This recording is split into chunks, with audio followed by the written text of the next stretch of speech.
آپ کو ایک واقعہ سناتا ہوں. ایک سلف تھے، ان کا نام میرے ذہن سے نکل گیا ہے، واقعہ بالکل سچا ہے.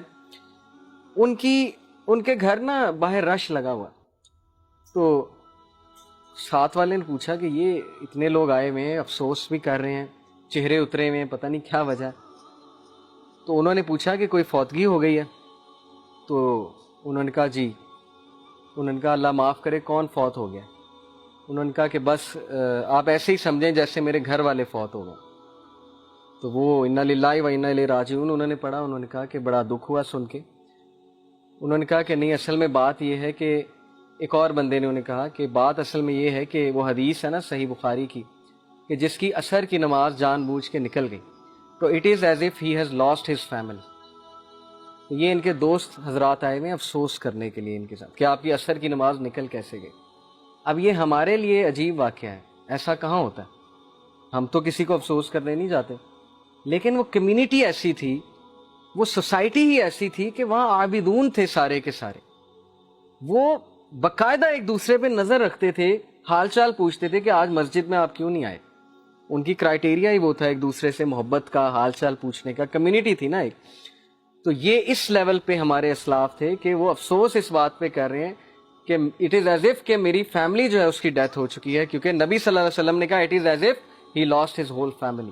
اور ایک حدیث میں آتا ہے جس نے جان بوجھ کے عصر کی نماز ترک کی تو اس کے سارے اعمال برباد ہیں، یعنی اللہ کو پھر اس کے اعمال کی ضرورت نہیں ہے. یہ اس لیے ہے تاکہ ہم نماز میں پکے ہو جائیں، یہ ڈسکریج کرنے کے لیے نہیں ہے آپ کو.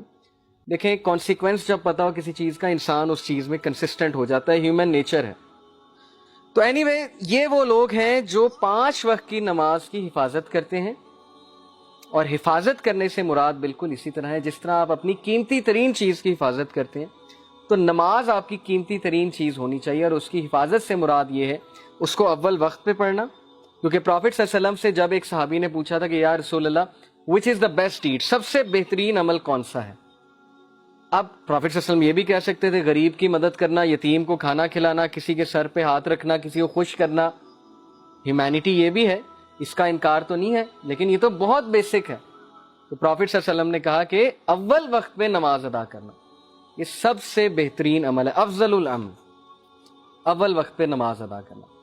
اور پھر پوچھا، پھر تو پروفٹ صلی اللہ علیہ وسلم نے کہا کہ جہاد ان دا وے آف اللہ، اللہ کی راہ میں جہاد کرنا، اسٹرگل کرنا، اسٹرائیو کرنا. اور پھر پوچھا کہ اس کے بعد تو کہا being good to your parents, ماں باپ کے ساتھ حسن سلوک کرنا. تو جہاد میں دیکھیں بہت سی چیزیں آ جاتی ہیں، جیسے اس ورس میں بھی ہے نا کہ وہ اللہ کی راہ میں جاتے ہیں. اب آج کے دور میں اتنی ٹیمپٹیشنز ہیں آپ لوگوں کے لیے، یوتھ ہیں آپ لوگ، سو مینی ڈسٹریکشنز، ٹیمپٹیشنز، ہر کوئی لگا ہوا ہے غلط کاموں میں، ہر جگہ یہ باتیں ہو رہی ہیں. آپ کہیں کسی گیدرنگ میں بیٹھتے ہو گے، فضول قسم کی باتیں ہو رہی ہیں، وہ لڑکا اپنے قصے کہانیاں سنا رہا ہے، ٹھیک ہے، دوسروں کو امپریس کرنے کے لیے. تو بندے کا بھی دل کرتا ہے کہ یار میں بھی کروں. ٹی وی سیریز کی کہیں بات ہو رہی ہے فضول قسم کی، بندے کا دل کرتا ہے یار میں بھی دیکھوں اس میں ہے کیا. لیکن جو ریزسٹ کر گیا، اتنی ٹیمپٹیشنز کے باوجود کسی نہ کسی طرح ریزسٹ کر گیا. اور میں ایسے لوگوں کو جانتا ہوں ماشاءاللہ. ایک میرا اسٹوڈنٹ تھا، اب امریکہ میں ہوتا ہے. اس کی مدر نے ایک بار ہمیں آ کے کہا کہ یہ جب پڑھ رہا ہوتا ہے پتہ نہیں دروازہ کھول کے پڑھتا ہے، ہم اسے اتنا کہتے ہیں کہ اکیلے میں پڑھا کرو، ڈسٹریکشنز ہوتی ہیں، شور ہو رہا ہوتا ہے گھر میں. تو ہم نے جب اس سے بات کی تو اس نے کہا کہ اصل میں فتنے سے ڈرتا ہوں، آئی ایم اسٹرگلنگ، تو میں دروازہ کھولتا ہوں کہ مجھے میری نظر پڑے لوگوں کی مجھ پہ. اور وہ لیول کا اسٹوڈنٹ تھا. ایسے لوگ ایگزسٹ کرتے ہیں جو اپنے ایمان کی حفاظت کرتے ہیں، جو اسٹرگل کر رہے ہیں، اسٹرائیو کر رہے ہیں، چاہے وہ سفر کر رہے ہیں، لیکن دے وانٹ گیو ان، وہ ہتھیار نہیں ٹیکیں گے. جیسے وہ اشفاق احمد کا ایک کوٹ ہے نا کہ جو بندہ بد کردار ہوتا ہے وہ کسی بھی کنویں سے پانی پی لیتا ہے، وہ یہ نہیں دیکھتا کیا حلال ہے کیا حرام ہے، اسے پیاس لگی اس نے کہیں سے ہی بجھا لیں گے. لیکن جو با کردار ہے وہ پیاسا مر جائے گا لیکن وہ اس کنویں سے پانی نہیں پیے گا جو زہر ہے، جو اس کے لیے خطرناک ہے. تو اس طرح کی یوتھ پتہ نہیں آج ہے کہ نہیں ہے، بہت ریئر ہے، بہت کم ہے، لیکن بن سکتے ہیں، آپ سب بن سکتے ہیں، آپ سب میں وہ چیز ہے. اور اس کا ریوارڈ بہت زیادہ ہے، میں آپ کو بتا رہا ہوں. اتنی ٹیمپٹیشنز آئیں گی، کبھی چیٹ باکس میں آئیں گی، کبھی واٹس ایپ میں آئیں گی، کبھی ظاہر ہے فیس بک یوز کر رہے ہیں, پروفائل پکچرز ہیں, کیا کچھ نہیں ہے, یوٹیوب ہے, نیٹ فلکس کھولیں وہاں پر فتنہ ہے, ہر جگہ یہ چیز ہے. کسی جگہ جائیں گے وہاں پر فتنہ ہے.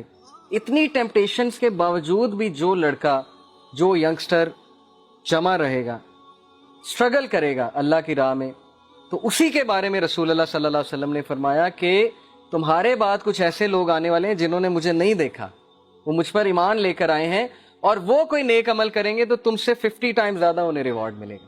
یہ صحیح حدیث ہے. وہ کسی گناہ سے بچیں گے, کوئی نیک عمل کریں گے تو 50 ٹائمز ان کو زیادہ ملے گا. کیونکہ صحابہ کے سامنے تو رسول تھے نا. اس کا یہ مطلب نہیں ہم صحابہ سے اوپر نکل جائیں گے, وہ تو امپاسبل ہے, وہ تو کبھی نہیں ہوگا. مطلب صرف یہ کہ وہ دور فتنے کا ایسا ہوگا کہ کنٹرول کرنا ہر کسی کے بس کی بات نہیں ہوگی. تو اس لیے اس طرح کی چیزوں سے موٹیویشن پکڑیں. جو بندہ اللہ کے لیے حرام چھوڑے گا, اللہ تعالیٰ اس کے دل کو غنی کرے گا, اللہ تعالیٰ اس کو ریپلیس کرے گا ایسی چیز سے کہ وہ سوچ بھی نہیں سکتا. یہ ساری باتیں ایکسپیرینس شدہ بھی ہیں, لوگوں کی بتائی ہوئی ہیں, جیسے میں نے آپ کو کتنے ینگسٹرز کے بارے میں بتایا. سو وہ لوگ جو نماز کی حفاظت کرتے ہیں, رکوع اور سجدہ کرتے ہیں. Then does who enjoin the right and forbid the wrong, یہ بہت ضروری ہے. مسلمان ہونے کا ایک تقاضا یہ ہے کہ آپ نیکی کا حکم دیں, برائی سے روکیں. نبی صلی اللہ علیہ وسلم نے فرمایا کہ جب تک میری امت میں امر بالمعروف ہے اس میں خیر ہے. جیسے ہی تم لوگ نے نیکی کا حکم دینا چھوڑ دیا, برائی سے روکنا چھوڑ دیا, Allah will send such diseases upon you کہ تم نے نام بھی نہیں سنے ہوں. اللہ تعالیٰ ایسی ایسی بیماریاں بھیجے گا تمہاری طرف, سزا دینے کے لیے نہیں, ریمائنڈر کے لیے, ریمائنڈ کرانے کے لیے کہ جاگ جاؤ, بہت ہو گئی ہے. اور پاکستانی نیشن کو جاگنے کی بہت ضرورت ہے. ہم سو رہے ہیں, بڑے عرصے سے ہم سو رہے ہیں. کرپشن پھیل چکی ہے, انجسٹس پھیل چکا ہے, ہر طرف نظام جو ہے بگڑ چکا ہے. تو کون اٹھے گا؟ یوتھ نہیں اٹھے گی تو کس نے آواز اٹھانی ہے؟ اصحاب کہف اگر یہ سوچنے بیٹھ جاتے کہ ہم تو 7 ہیں, وہ اگلے تو کروڑ ہیں, تو پھر چینج آتی کبھی. پھر بہت سے لوگ یہ سوچتے ہیں کہ نہیں جی نہیں, چینج نہیں آنے والی. ابھی ریسنٹلی لاسٹ ویک کہیں ہم بیٹھے ہوئے تھے تو وہاں یہی باتیں ہو رہی تھی کہ پاکستان ٹھیک نہیں ہو سکتا, پاکستان کا کوئی کچھ نہیں کر سکتا, چاہے عمران خان آ جائے, چاہے کوئی بھی آ جائے, دنیا کا کوئی بھی پرائم منسٹر آ جائے, پاکستان ٹھیک نہیں ہو سکتا. تو بات یہ, ٹھیک کرنا, پاکستان کو ٹھیک کرنا, یہ اللہ کی ذمہ داری ہے. آپ کی ذمہ داری اپنے آپ کو ٹھیک کرنا. جب آپ اپنے آپ کو ٹھیک کریں گے, جب آپ اللہ کے احکامات پہ چلیں گے. اصحاب کہف نے یہ تو نہیں سوچا تھا نا روم ٹھیک نہیں ہو سکتا, رومی ٹھیک نہیں ہو سکتے, بادشاہ وقت ٹھیک نہیں ہو سکتا.